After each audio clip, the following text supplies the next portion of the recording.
It's time to tear down the Galaxy S9 and take a look inside of that crazy variable aperture camera unit. My phone has been through a lot lately, and it's not quite over yet. Let's get started.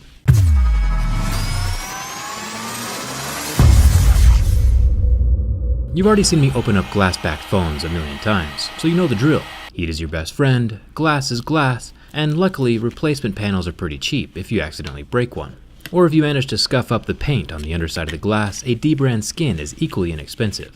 I'll link all that stuff down in the video description. Let's get to the good stuff. There are 15 screws holding down those black plastics and the wireless charging coil. I'll pop off that coil, the center plastic, and the bottom loudspeaker, and then I'll unplug the battery. There's some very strong adhesive holding this battery to the frame of the phone. You can see how it bent my pry tool trying to get this thing out. I'll soften up the adhesive a bit with my heat gun, and then give it another shot.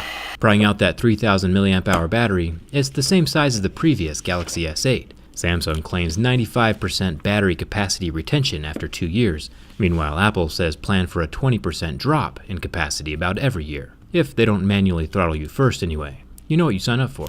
The screen ribbon unclips like a little Lego, and then I'll make my way up to the front-facing camera. It's an 8-megapixel HDR-capable unit, and pretty much the exact same thing we saw in last year's phone.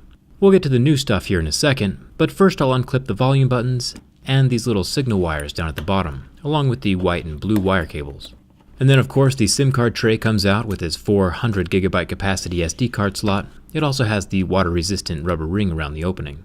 The whole motherboard can fold up and out of the phone at this point, allowing us to access the final Lego-style connector attached to the bottom of the motherboard for the charging port. I'll set the motherboard off to the side so we can tear open that camera unit in a second. The interior of this phone is solid metal. Samsung must anodize the entire frame at the same time because it's all painted the same color, inside and out. But you can see the metal shining through the scratch marks underneath. It's a very, very solidly built phone. There is a long copper heat pipe to help keep the processor cool, and then another copper sticker over some of the front-facing sensors. And lastly, a water damage indicator right up here by the SIM card tray. This is how Samsung knows if your phone has gotten wet or not. Remember, the Galaxy S9 is IP68 water resistant, definitely not the same thing as waterproof. I would just plan on keeping your phone dry. It's got a little circular coin vibration motor inside with its little gold contact pads. I still need to make that vibrator explanation video, since there are several types used in cell phones these days, so watch out for that one. Our little buddy jack is tied in with one screw and a Lego style connector here at the bottom of the phone. I'll release those and pop him out. And then there are 4 more screws holding down the charging port into the phone frame. There's a little bit of adhesive under there, but the whole thing pulls up and away pretty smoothly. It's got a little rubber ring around the USB-C port to help keep water out, and the microphone holes down here on this board as well. Now, if I was going to do a screen replacement, I would use a ton of heat and basically break the screen off of the phone frame. There are massive machines that can do this safely, and salvage the display if it's not already damaged, but without those machines, just plan on the screen breaking completely during the removal process and then installing your new one. Let's jump into one of the major improvements on this Galaxy S9, the camera. I don't tear down cameras very often, but I'll make an exception for this one. After popping it out from its slot in the motherboard, we can see a couple things. First, we still have that optical image stabilization, that OIS that helps keeps video footage looking super smooth. But that's pretty common now. I'm interested in this variable aperture, you know, the little gizmo that physically changes how much light can hit the sensor at a given point.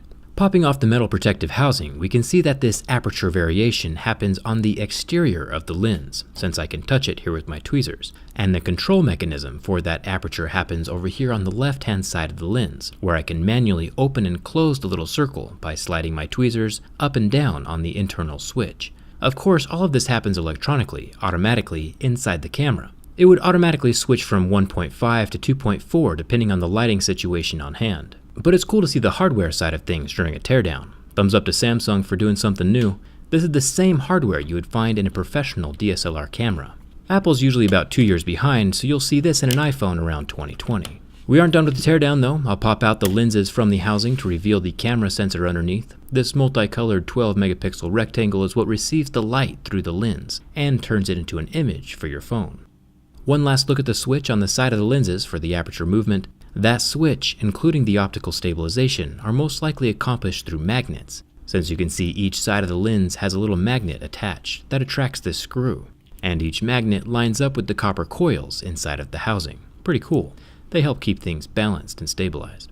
I'll start reassembling the phone. The camera won't ever be the same since there are some tiny little stabilizing rubber balls inside that escaped when I took it apart. Luckily, replacement cameras are pretty inexpensive, so I'll just buy another when replacements become available. The charging port is in place and screwed down, and if we look up here on the left, we see Bixby's little home. It's got the one button and a little ribbon with some gold contact pads. It looks pretty easy to remove if someone wants to be adventurous. They can just pop the button out, or leave the button in place and just rip off the contact pads so he never works again. I'm not suggesting murder, I'm just saying it's possible.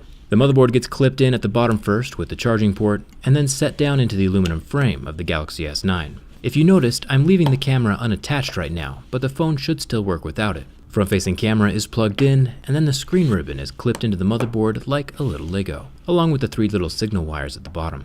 Now, one more subtle difference between the S9 and the S8 that you probably won't hear anywhere else is about the camera flash. It's still a single-colored LED flash, but the S9 has a diffuser in it, while the S8 does not. Light diffusers are usually preferred among photographers, since it's a little less harsh on the image, and the Galaxy S9 now has one in place. Not a reason to go out and buy a whole new phone, of course, but it is still something new. And I guess if I have to be nice, Apple has been diffusing their flashes on their iPhones for quite a while now. Anyway, the battery's back in place and plugged in, along with the headphone jack and this little screw.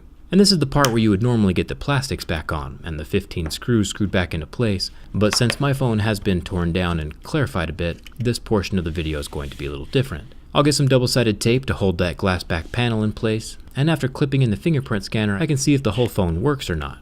It turns on even without the camera unit in place, and the whole thing appears to be working. It finds Wi-Fi, Bluetooth, and the front camera works. But as soon as I flip it to the rear camera, the camera app dies with the camera failed warning. Probably because it just doesn't exist anymore. But yeah, if you're bored of a normal looking phone, make sure you check out the D-Brand link in the description. Show them some love for supporting my channel, and build your own phone by clicking that link. I think this camo skin is pretty sweet. Thanks for joining me on the teardown of the Galaxy S9, and if I've earned it, hit that subscribe button. Thanks again for watching, and I'll see you around.